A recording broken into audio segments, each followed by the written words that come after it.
সমস্ত অসমবাসীলৈ মুছলমান সমাজ তথা গোটেই অসমৰ ভাৰতৰ গোটেই জনতাৰ হৈ মই ক'ব বিচাৰিছোঁ যে আমি যেনেকৈ আজি ভাতৃত্ববোধৰ মাজেৰে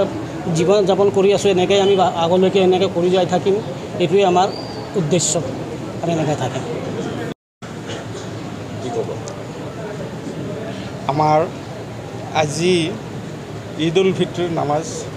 ঠাটগাঁও জুমে মছজিদ পঢ়া হ'ল আৰু তাৰ উপৰি আমি যোৱা এক মাহ ৰোজা ৰাখি আমাৰ যিটো আজি এই নামাজ পঢ়াৰ খুচি আমি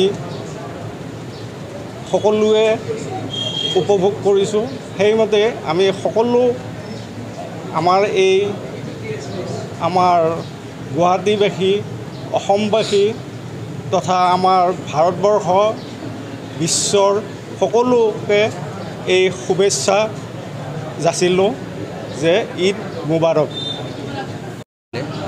কি দোয়া কৰিলে আল্লাহ আৰু এমাহ ৰোজাৰ অন্তত আজি পবিত্ৰ ঈদ আজি পবিত্ৰ ঈদত প্ৰথমতেতো আমি পূৰা বিশ্বৰ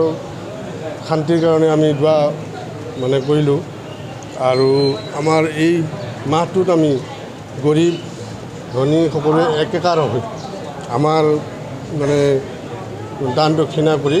সকলোকে যাতে সমান অধিকাৰত আজিৰ এই ঈদৰ দিনটোক মানে ভালদৰে মানে খুচি মনাব পাৰে তাৰ কাৰণে মানে আমি দান দক্ষিণা কৰি আজি এই মাহটোত আমি আজিৰ এই ঈদৰ দিনটো উপলক্ষে মানে হেৰি কৰিছোঁ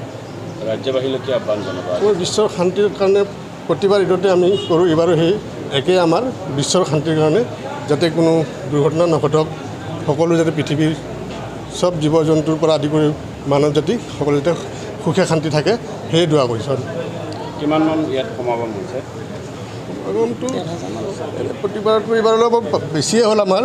বাহিৰতো অলপ এবাৰ আমাৰ দেখিলোঁ 2-3 হৈছে 700মান হ'ব 2,500 মান মানুহ